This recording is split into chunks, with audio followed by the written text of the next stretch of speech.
Almost there. Almost. Okay, now it's on. Hello, everyone. This is Postgres TV, Hacking Postgres 101 series with Andrei Borodin. Hi, Andrei. Thank you for joining once again. This is probably our fourth session, a live session. And my name is Nikolai from Postgres AI, Nikolai Samokhvalov. And Today we will try to create another patch, which is supposed to be quite small one, and we just want to extend the behavior of \watch command in PSQL to allow finite execution, like limited number of loops, right? Because like if you want to observe something during like some period of time, you say, okay, delay. You can specify delay between each iterations, distance in time. Like for example, 1 second or half a second. I use sometimes very small pause like .1 or something, .5, like very frequently running something for observability or something. And you know that you need to run it only for a specified period of time. So you want to say, I don't need more than 1,000 loops, right? This is like use case, right? No? Yep. Do we start with hacking right away, or do we do a brief summary of what was? Let's talk about what happened with our previous attempts. We had several patches, and a couple of them was sent to hackers. One I did, one you did, and yes. Let's recap. You allow me? Yeah, let's do a small recap. Let's patch about preventing deletes and updates. I think the conclusion currently in hackers is that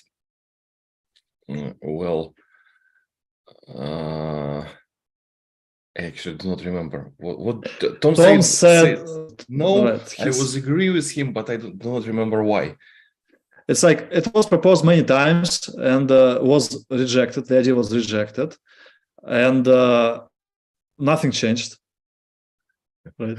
Well, it's for me. It looks like usual battle between user demands and the core developers who try to keep code base in same state, so not adding everything that user want. Like it makes sense a little bit, because sometimes, not a little bit, sometimes it makes total sense that if you just follow all user demands, it won't be good. But I cannot agree with Tom here at all, because this feature is needed like in many places, so it would be very useful. I remember Tom's argument was that we do not actually prevent deletes with accidentally wrong predicates. When the predicate is like something is not null, which is effectively delete all the table, we cannot detect it reliably, and without this it seems like an incomplete feature. And our implementation was where 1 equals 1, it detected this, like it's whole table attempt. Yes, but you mentioned some cases that our implementation wouldn't catch, and so either we need to think more and improve it, or this attempt will be one of many dead end attempts, right? I think it will be actually. In fact, there is a good extension which is doing exactly the same with. I provided in description of that video. Same code. So right, it was mentioned on Hacker News. Yes, that patch won't go. Upstream. Let's consider it like low chance patch, but still maybe we will find some other ideas and improve and so on. And anyway, it was a good exercise showing how to create something simple. It was fun. Why not? Right. So the next patch was last time it was requested by our one of our Kirk, right? And, who joined us last week to work on this patch. And originally we called it ULID function, which is much better than usual UUID in terms of how data is packed and the performance and so on. And then we had like after show activities in Telegram discussing that there is also UUID v7 version 7. Yes. So I think we had it online to right, but I said that I will implement UUID v7 standard, and I did. Right. So you changed it before sending, and again Tom said no, right? Not exactly no. Explain please. The thing is, UUID v6, v7, and v8 is still draft in IETF, Internet Engineering Task Force. They are working on accepting it, but it's not accepted yet. The problem is that there are numerous problems of previous UUID version. And to accept new RFC document, they have to fix everything. So I created a thread where I proposed a patch for Postgres with implementation of UUID v7. Andres Freund supported this, said that yes, we need this, but reminded me that the standard is not standard yet. It's draft still. And Tom said that we shouldn't hurry up with this until it's not accepted.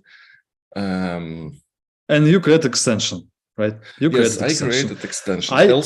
Also Rosa Standard chime in our discussion and said that they are working mostly on previous versions of UUID, fixing like problems, some needs in previous description of other UUIDs. But currently, you can use just extension with UUID. Do you think the presence of extension decreases chances for this functionality to go to the core Postgres? Do you think so? I think so. Well, one like if someone just says let's consider this as extension, it's one thing. But if you already created extension, it slightly like adds. I can drop it. I can remove it from GitHub. No problem. No. I'm just a few clicks. Like I just wanted to be in core and maybe not in 16, but maybe in 17 if standard already polished and maybe accepted and considered as they standard. Accept the standard before April. There is a very slight chance that it happens. Very almost zero chance. But if they accept before feature freeze, usually it happens mid-April. I think we will have time to put it in the core, and there will be like not so much of objection for this. But I think there is a chance that they will accept this standard in summer or even in autumn. So this way only I think 17. users need it because what Postgres provides out of the box defines how defines the behavior, the usage patterns for most Postgres users, right? So users use what already there because everything else requires additional effort. And if ULID is inside, it's much better than UUID. Like it's I saw articles about performance comparison, and in some cases people reported like 50% better performance and so on. So definitely it should be in core, in my opinion, not as an extension. Also, there is a extension with operator class for standard timestamp generated UUID. Which is sorting index according to reverted time bytes. I didn't know about. Interesting. Yeah, so it's like it was written like a week ago by Pijnik. Let's add a link to comments because most people again will be watching this recorded. And this is interesting. So it's an idea to solve performance problem, not changing generation itself. Interesting. Just a moment, I will send the link to the chat. But it will solve index problem, which is the most important in terms of performance. But what about locality of Well, heap it doesn't matter of values. So yeah, it's interesting. Yeah. It's just for indexes, and it Interesting. is also extension, and you can use it. Here it is in chat. Do you see my message? I will copy it. Okay. Right, I see. So what do we do now? It's time to start hacking. Yes. Right. Yes. So as usual, Gitpod or local machine. As you wish. What's more convenient? Let's go with local machine. I this time. Okay. Let's compare. Easier. Let's do it.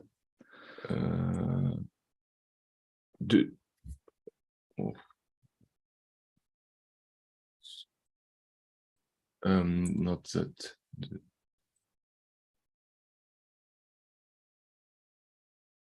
Do you see my browser now? Yes. Yes, I see. And now you see Visual Studio Code and right. And a fresh version of Postgres with the last commit by Michael Paquier. We want a new branch for PSQL watch iteration. Let's describe why we need this watch iteration. For example, it's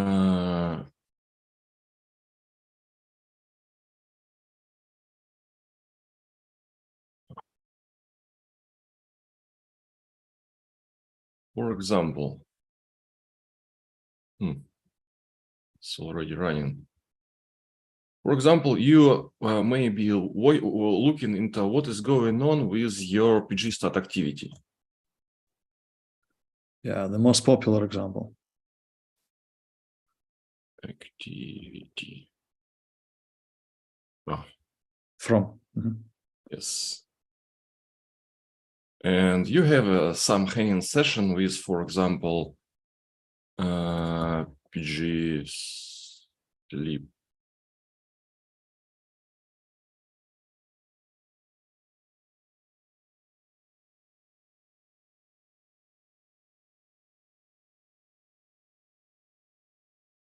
Use that activity query like sleep.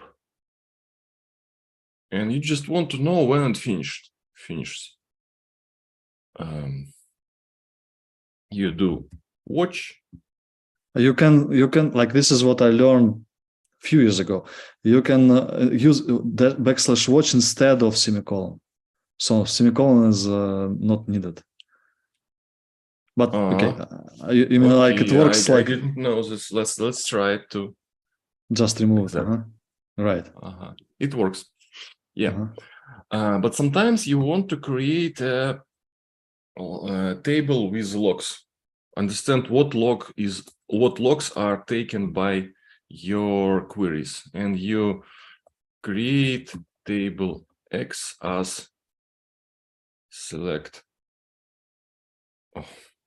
I always have so many X tables. Drop table X, create table X. And later you're going to analyze the statistics in table X. And now you want 10 samples of your stat activity, or 100 samples of your stat activity to see what logs were contended by your queries. You want to write watch every second, give me 100. No. Insert into X, select, insert into X, and now it is selecting statistics every second. You are making adding snapshot to the table X of what logs were contended by your queries, but you want to limit it by number of iterations. To do so, we need to implement extension of watch meta count. One correction which may be important in some cases, it's not like every 1 second, because the query itself also has duration, right? This is 1 second. This is exact pause between the end of the previous run and the start of the next run, right? Mm-hmm. So we cannot say we executed it every 1 second. We executed Yes, it. this is a time span between executions of we can make a very If we small have heavy time. query, it can be significant if query itself is heavy. That's true. Mm-hmm. Okay, let's do implementation. Here is our code. If we go to the top level, we will see that there are some folders, source code, and we need a folder bin with binaries. This folder defines source code of every compiled binary. For example, initdb, pgctl, and here must be something like like PSQL. Here is PSQL. We see that PSQL is the biggest program. There is a lots of stuff. For example, you can find here some lecture with which is doing syntax analysis. And let's open something and try to look something about watch. Here is the main loop. I think there is something like watch. No, there is nothing like watch. Where it can be comment. Yeah, here is watch. You see, exec command watch. What does this function do? This function is called when meta command. Is it parsing meta command? Yes. When meta command is starting from sequence watch. By the way, see there is if it starts with W, just W, we are not activating watch. We can add here some shorthand, for example, like WA.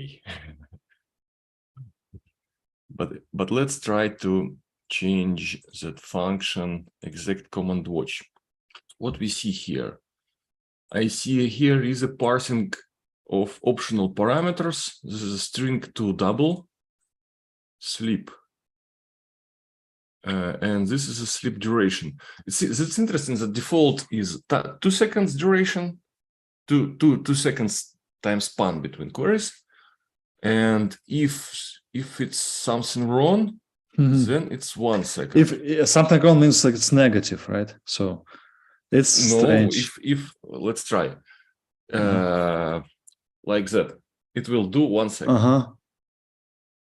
That's interesting. We could throw an error here actually if we did not understand what was going on. I'm not sure if it's I think it's some issue because like it looks like two different defaults, right? This is strange. Let's log error here.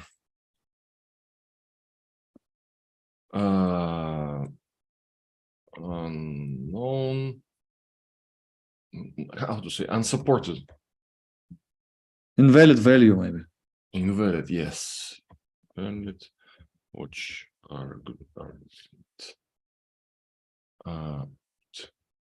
Yeah, this it does make sense to me to convert like strings to value 1.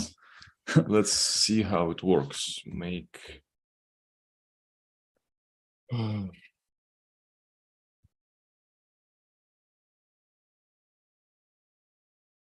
by the way, do you think it's a bug? Can we qualify it as a bug? I think it's a bug. Well, it's maybe not so like strictly speaking bug, but it's you see, unexpected. We told that there is a invalid argument and decided to set it to infinity. Okay. That's how we fixed the problem. We should actually do a return, I think. Right. Return.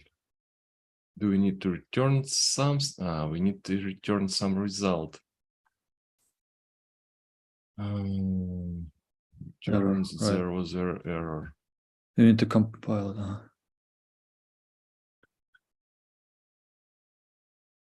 You haven't compiled it. Yeah.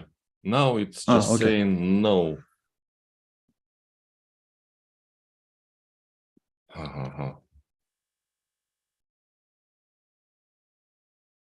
Insert. It accumulated all the input we had so far because we didn't have the semicolon, and it was considered as a part of one big query, right? So we need to reset buffer somehow. In case of error, we need to forget everything. It's strange. Okay. Fixing a small accidental bug is kind of not that easy as it may sound. I thought that one byte changed and let's go further. No. Maybe it's not a bug. Like to me, it looks like a bug, but maybe I'm missing something as usual, as often.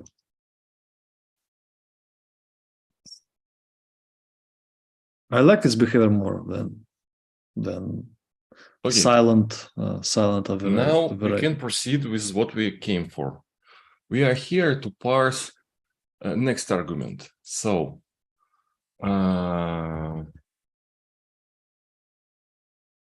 we have to put there is a second argument which is effectively returning us where parsing stopped.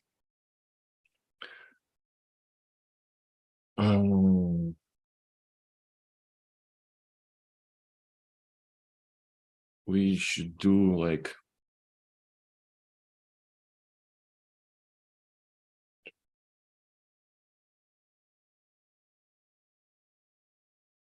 if and but there is not null and but there is not pointing to 0, we can try to parse optional argument, one more optional argument. So we do iteration is str to L, str to L. It shouldn't be end pter. It's like, okay, end pter.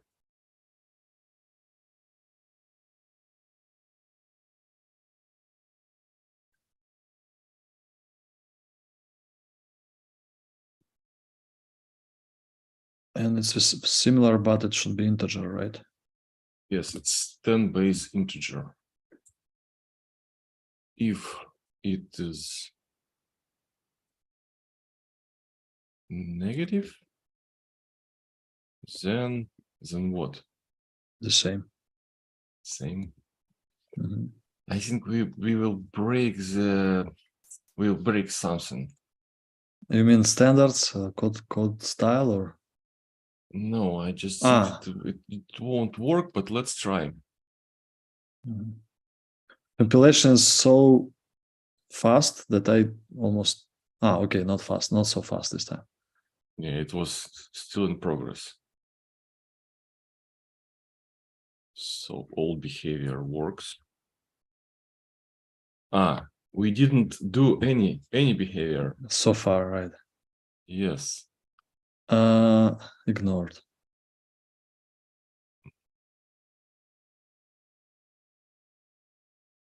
Something is saying ignored. We have something here.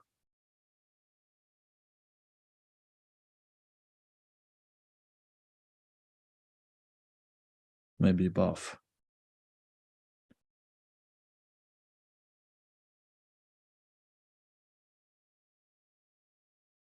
I don't know where it is writing ignored, but let's output what we got. Let's debug using Printlining, right? Yes.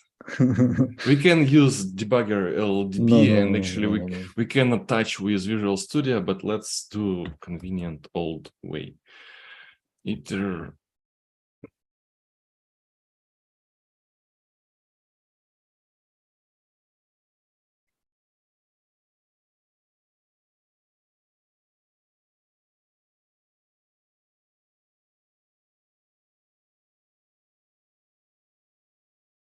Notice that this message is printed after your Control-C. Interesting, right? So somehow we are missing something here. Yes. We can search for, yes, I would do that. I would git grep maybe, but okay.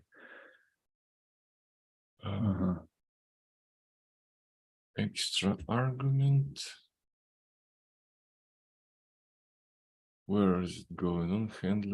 Handle slash comments.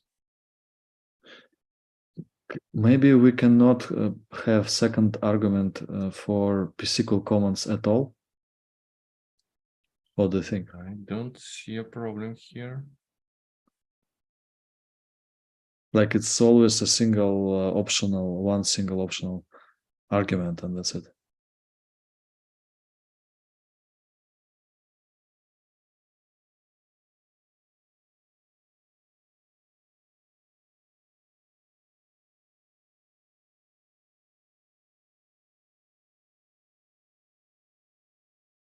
I don't know what's going on. Do you have other comments which accept more than one argument? Maybe no. So our goal is unachievable if we don't change this, right?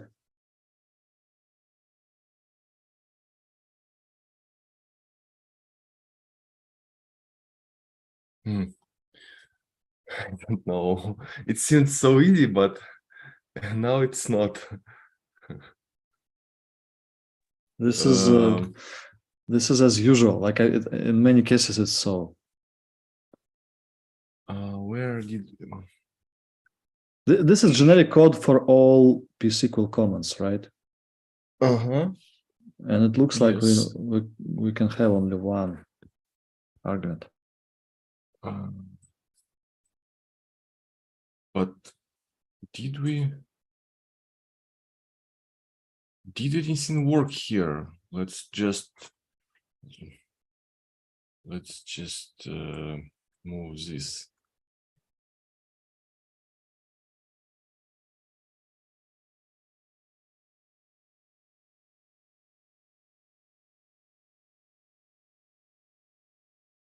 So yes, we parsed it as one iteration.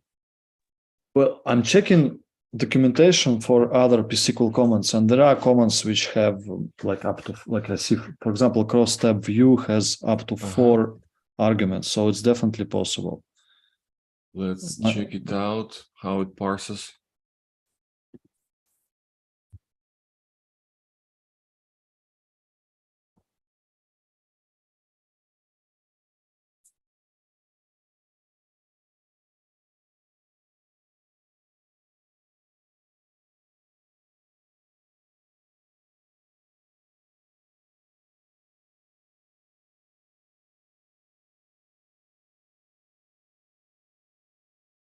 Okay, it's doing something more interesting. Let's see if cross-tab view is in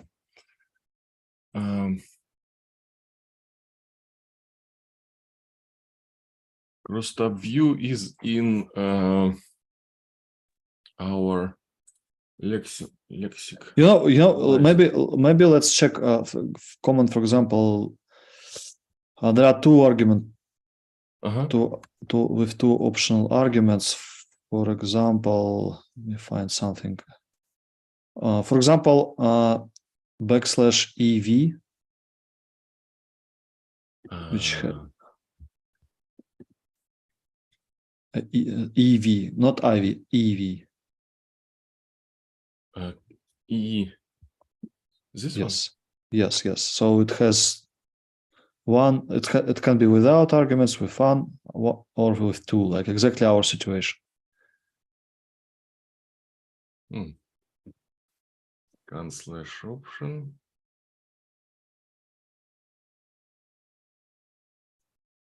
Okay, seems like they're doing something like that. And let's get back to watch. See, they are using another argument. We need to say that we want whole line.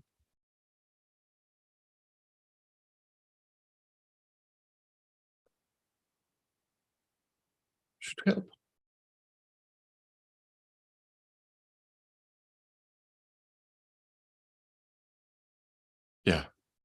worked.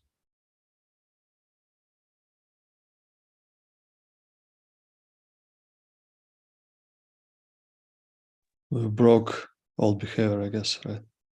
Or no? All good, right? Not yet. Uh-huh. But if we What? leave one space, yes, Ah, then yes.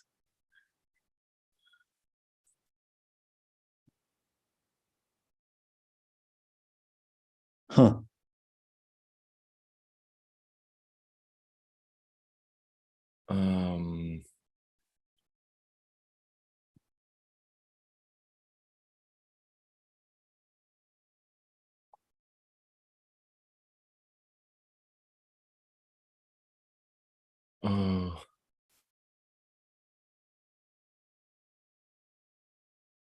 One space probably was kind of error anyway. One extra space.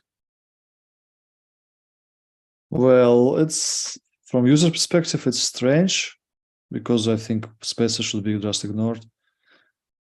But for draft, we can Okay, let's consider leave it as is, and I will think more about how to interpret this.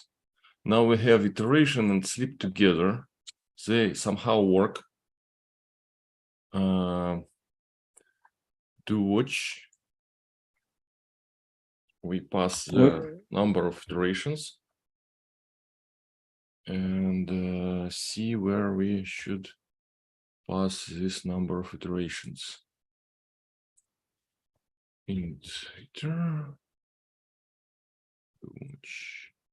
So maximum of 32,000 iterations, right? Oh, sorry, no. 4 billion. 4 billion, 2 billion iterations. 2 billion because it's signed, right? Okay. Right. 4 bytes and signed int, right? 2.1 billion iterations. I think it should be enough, right? It should be enough. Yes, definitely. Extra space. I found just the first cycle that I met and I installed a counter there. Maybe I should read further what's going on here. You have extra space before semicolon. Like this or what? 4 characters to the left in source code. What? Where? Left. There is extra space. I have it here. Right. Yeah. Okay. Thank you. I cannot live with it. Okay. As expected? Yes, 2. Yes. No. Good. Also good, right? And if it's some string, okay.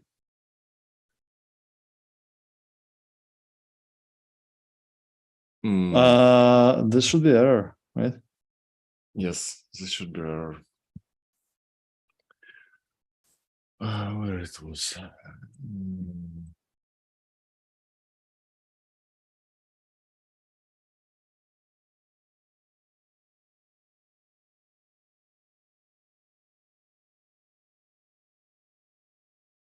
I think later offline I should think more about this whole line parsing argument. Probably commands in infrastructure of PSQL already offer something that is more proper.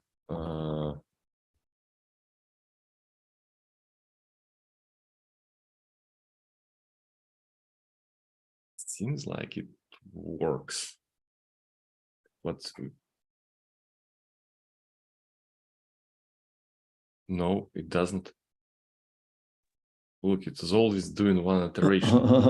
Like because you have default. Remember, you set some default. I think. No? Yeah, you have default there. Iter equals 1, and I don't like it. Do have some default should be infinity. We need infinity. We need infinity. Yes.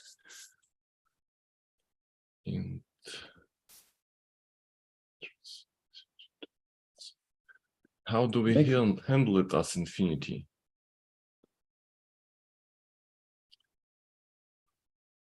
Maybe -1. -1, I also thought about it, but I don't know.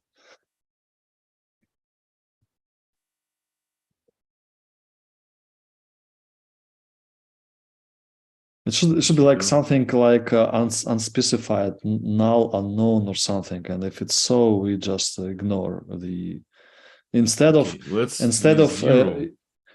using for it inside the for block.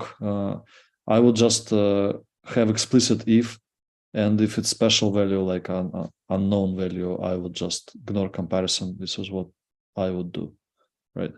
But you have the if iteration is not null, then I++, like that. Exactly. And so break that and 2 billions would not constrain us. Mm-hmm. And now we have to someone might want 3 billions, for example, right? Yes, absolutely legitimate. Now it doesn't work at all. If since duration accepts very small values like 0.001 seconds, 3 billion iterations, why not? Like very like every millisecond, for example, again, not every millisecond. We've paused 1 millisecond, you want 3 billion iterations. It's still a lot, probably more than one human lifetime, right? But one might want it. So, and we, of course, I think it's not a good idea to restrict all behavior. If all behavior says infinite, we should support infinite, not limiting to 2 billion rounds. Okay.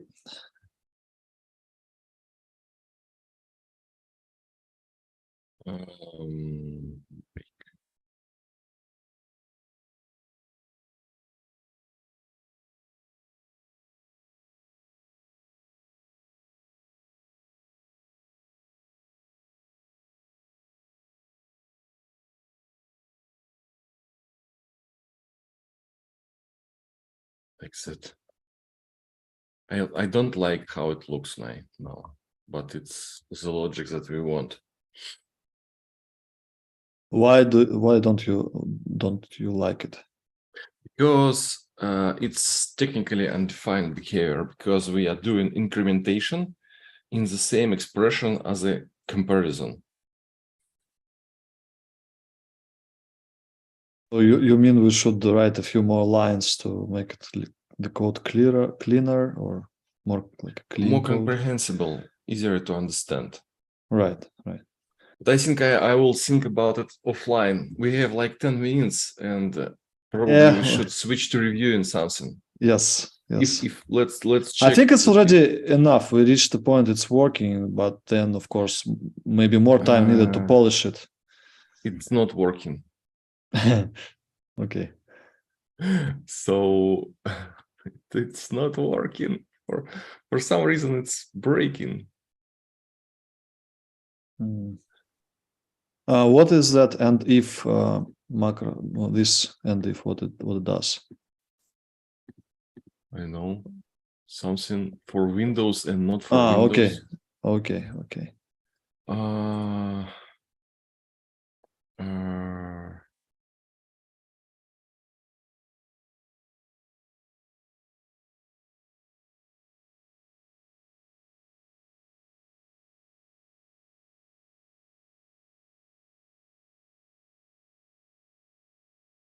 I do not understand why it's not working.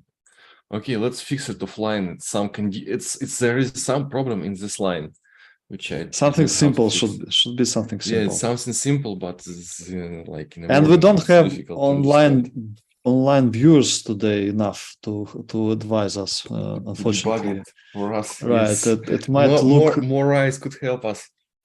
It might look silly afterwards, but it happens sometimes. Okay, let's switch to the topic of we wanted to review some patch at least a little bit. Yes, And you I propose have created a. So we were choosing what to review, and where to start if you want to review something. Where do you start? Like you go to the commit fest. I would start from commit fest, picking there something. You see that we were today in the morning skimming through commit fest. Something with status needs review, right? No, No? anything's not committed actually worth reviewing. Even you see there something is ready for committer. It's someone thinks that it's ready for committer, someone thinks it's not. If it's committed or rejected, then probably no need to review. Actually, anything else needs review. So good point. First thing to do, if you are good at reading, start with skimming through the thread. We picked the patch with so long thread. I think we cannot read it online now, but it finishes with like discussion actually stopped, and then someone showed up. Can you make font slightly bigger if you want to show us the text? It's like too small. Yeah, we see that the discussion stopped in November, and then someone, Sergey, in the beginning of February, sent a completely new patch to the same discussion. So it was discussion about adding times to pgstat activity, and pgstat activity is so widely used view that I think it not worth adding. It's already overloaded. It has too many columns. It's overloaded. So Sergey proposed essentially to solve the same problem with adding another view, pgstat session. I'm not sure it's a good name. And is it supposed to be one-to-one, like same number of records as pgstat activity has? Just I don't know. Let's see. Okay. You can try a Gitpod magic. I can just look to the I'm code. going to do that. Yes, I'm going to do it. First thing that we see when we look at the patch, that there is a documentation. That's good. There is not so long commit message. Typically, Postgres commit messages are very descriptive. You should be able to implement all the patch just by the commit, just reading the commit message. There is a documentation. If you are a native speaker, surely your help would be welcome in reviewing documentation, because wording from not native speakers are usually strange. I think you feel it when you hear how I speak. Okay, what's there? Then we see this actual definition of system view. The system view is selecting from function pgstat get session. My guess was right. It's same number of records as pgstat activity, and we have PID here, right? Yeah. By the way, just interesting what it will return total running time for example, wall receiver or startup auto vacuum. For vacuuming, for checkpointer, I don't know. And there are like 10 or so columns with some timings, counts and timings. And the first thing that bothers me, if there are tests for this, I see there are because I can guess, because you want to check tests to understand like use cases, right? Because tests sometimes they show how it can be used, right? Or no, I'm worried that if there are no tests, then the functionality might get broken. If there are tests, tests might be flaky, and it will be read on build farm, and will be a problem. So understood. Testing makes sense. Yes, and actually there is so many information that I am bothered that updating this information might take a lot of time. Let's see how it is updated. It's initialization to zeros. Okay. It's not obvious why we have two different initialization here and there. pg start, backend start. Report activity. It's report activity is where stat collector is sending information. Okay, so there are 3 mem sets to zeros. And there is a function pg report activity when we are updating the status. Patch is introducing a lot of new functions like pg stat is active. What is it? It's just a macro function to compare state with some predefined versions, values. Okay, this is quite a big structure, like 640 bytes added to backend status. So that's quite a lot. You think about overhead, some overhead, right? Or yes, it seems to be big compared to the value it provides. Yes, right? Yes. But I'm mostly worried not about memory. I'm mostly worried about time to update this information. By the way, we see that here is a system catalog change, and that means that we need catalog bump. But usually this stuff is handled by committer who sees that catalog is changed, is bumping catalog version.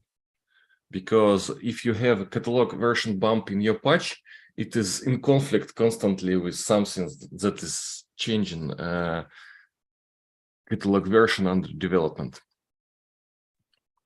This is a function that is returning actually information. It must be trivial, but worth checking that it works. It's a good idea to see if we can somehow hack this function, if the user can pass something that will break something, but I don't see any security problems here. And this is actual, no, it's just accumulation. Where do we update? Well, we are hitting here in lon if else, updating counters. I think if this if else if would be better done with like getting index of current counter and then incrementing counter by index, not if else, because if else is very bad for branch prediction by central processor. Besides this, I think patch looks okay. I just need to understand how often is this function called pg start report activity. Let's go to source code and see when it is called. For example, it's called once in building index. Okay, once per index, not a problem. Once per query, fine, not a problem, I think. Well, Sandra is doing it too. Yes. And logical replication is doing it here and there on every message.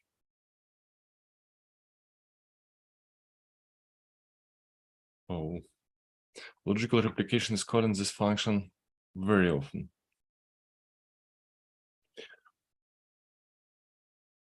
So essentially, this overhead of accumulating time and calls and switches to this state is added once per any query. Doesn't look very expensive from my point of view. How would you measure this overhead? Benchmarks, some like pgbench runs? pgbench, yes. I don't see other options. Well, actually, maybe we can profile and see how, like, for a single run, how some recent threads about buffers, Andres was proposing to use check with select generate series and then skipping results of this generate series. That created a lot of problems for buffers and for analyze. But I don't think it create any problems for this particular patch because it's called once per select. But I think that benchmarking with this query worth doing. If we had more time online, I think we should do that. If it's not long, why not? By the way, in background, my one-click test already done. I already selected from this view. It works in Gitpod.